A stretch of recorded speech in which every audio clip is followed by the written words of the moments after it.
Hello. I hope I'm live. I hope I'm live not only on LinkedIn, I hope I'm live on my Facebook page, The Queen of Being Seen. And I also hope I'm live to my Facebook group as well, because today I wanted to just share this very short nugget on looking at ways that we can, not why we can't. And I want to just explain where this comes from. But just in case this is the first time you'll see me on your screen, and I know I've connected with a lot of people of late. My name's Jenny Kovacs, as you can see down there, and I'm a visibility specialist. I'm actually nicknamed the Queen of Being Seen, and I've been doing this for 12 years. So since 2010, I feel very vintage. But the reason why I specialize in visibility is because I understand how it feels to struggle with being able to really put yourself forward, to stand out, to be taken seriously, often in a professional environment. And I feel like I overcame those biggest hurdles and those biggest challenges. It's like, without meaning to sound like a drama queen, my life's work is all about helping you to do the same in your own way. So, why are we looking at ways that we can, not ways we can't? Well, there were three things that have happened this week. And given that it's Wednesday, although I'm slightly confused because at the time of recording this, we had a holiday Monday. So I feel like I'm a day behind already. There were three things that happened this week that I wanted to share with you. I often think that people position visibility as throwing yourself out there, being loud, being maybe extroverted or at least acting in an extroverted way, bright colors, shutting people down, clickbait, even the sweary, ranty stuff. And that's really not what this work's about. I wanted to give some kind of examples of what it looks like in real life. And I thought a good place to start was that a couple of weeks ago, I posted an introduction post over on LinkedIn. And in there, I talked about just some of the things that I had done in life. And whilst I expanded on a couple of those, one of you, and I've got the comment right here, had asked and said, I want to know more about the hot coals and broken glass. And I remember when I walked across both of those at completely different times. The first one that came about was hot coals. Now, I must have been the only person that attended a Tony Robbins event, a 4-day event in 2012, and didn't realize that I would have to walk across hot coals, or at least would be given that opportunity. I booked it months in advance, and everyone kept asking me, are you going to do the fire walk? So I decided, well, yes, if it's included in my ticket price and I get the opportunity, I'll go for it. I'll try it. And by the way, if you're watching and want to say hello, please type in the box and say hi. Let me know where in the world you're watching from. So I went along some months later and got the opportunity to do the firewalk, to walk across hot coals. And the biggest question I was asked after I did this was, why did you do that? Well, number one, honestly, was the opportunity.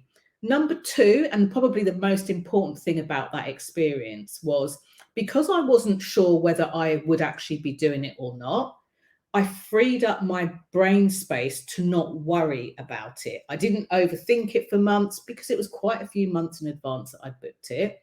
I didn't get a chance to overthink it. I didn't have to ruminate with doubt or worry about doubt.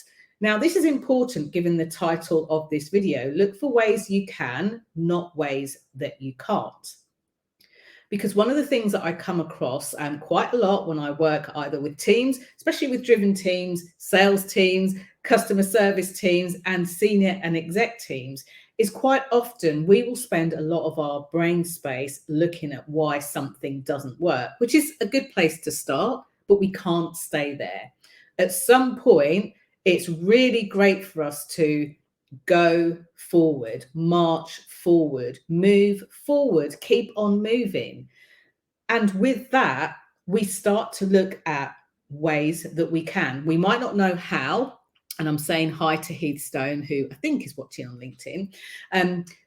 We tend to want to progress and move forward, have some level of success, reach a goal, do something, finish what we started.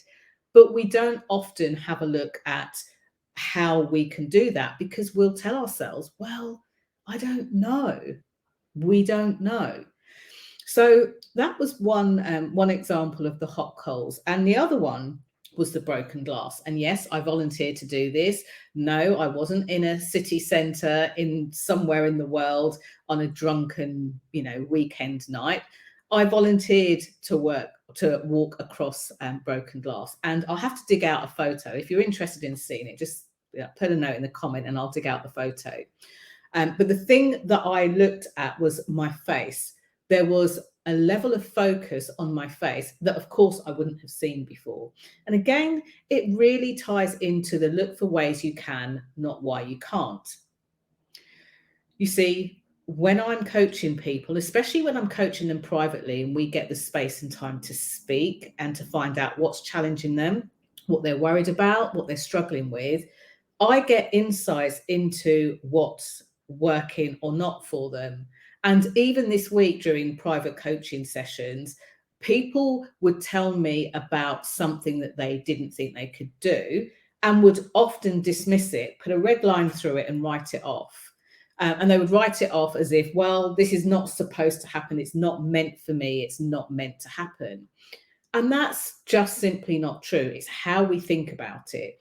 So if you have got something, even something that's randomly popped up as I'm speaking to you now, rather than looking for why you can't do it, look for how you can. You might not know the exact how yet, but one of the best things that I can give you is to think about, and this is a really great exercise to kind of delve deeper into. Think about with clarity, when you've done the thing, been the thing, had the thing, got the thing, what will be happening at the other end of that? And really focus on what will be happening around you. What would you see, hear, and all sorts of things like that. Really bring it into a really lifelike experience. Because once you have that level of clarity, what starts to happen and what you'll start to notice are along the path, along the way, there'll be lots and lots of things that start to show up, which actually start to point you in the direction of the how. You become more receptive to the things that are happening as and when they come up, and you'll become more creative in finding a solution. Which brings me to the third example of this. Now, quite often we can feel like we're cornered somehow. There's something that we want to do, maybe a conversation that we know we need to have, we're supposed to have. And again, in the last few weeks alone, going out and listening to different teams and groups, I'm hearing all the time of the things that they want to say and don't think they can. All sorts of things like public speaking. A lot of my corporate clients have admitted I don't like public speaking. It makes me feel uncomfortable. And we're not talking about standing on stages and giving big presentations to thousands of people.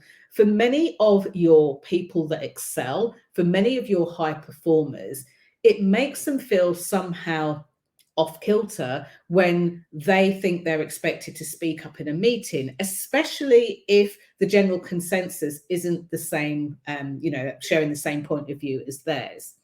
So sometimes these can become very difficult conversations before they've even had chance to speak them out in a meeting, in an organizational communication, or anywhere else like that. So do think about how you are helping your organization to have difficult conversations. And, it'd be remiss of me not to mention that we're now in May 2022. And it was only May 2020 when the world witnessed a very public murder of George Floyd. This had people feeling uncomfortable on so many levels, but it also had my inbox filled to the brim with people saying, but what should I say? I don't know what to say. I don't want to offend people. And a lot of you went out and did the work and are still continuing a couple of years later to still do the work, to do whatever it takes to have those difficult conversations. But we also know that in business, a difficult conversation could be around someone's performance. It could be you speaking to a more senior person about your performance. It could be about your career direction and where you want to go next or not. It could be about your management style. Maybe you've received some feedback that you have been quite surprised at about your management style. Maybe the difficult conversation is how to really connect with your team, especially when you've been working from home for so long and now you're back into this office environment and it feels a little bit like different, strange, unusual. And sometimes for many of you, the difficult conversations are around pay, promotion, money, and things like that. So we as professionals have difficult conversations every day. Remember, think about where you're heading to, what it is that you would like to do at the end of the thing, and remember to look for ways you can, not why you can't. Put that in your back pocket, tuck it in for when you need it, pull it out, and save this video and just watch back if you ever need to give yourself a pep talk, because I know you can do it. There are so many of you superhumans out there doing the most amazing things in the world. And what I really want to say as a visibility specialist, as the Be Seen Queen, is that you being seen and being heard really matters. Your voice matters, you matters. And for many of you that I meet on a very regular basis, you're changing the world. Thank you so much for watching. Thank you for your comments. And I'd love to hear some of the things that you're looking to move forward to know that you can instead of that you can't. Lots of love. Bye for now.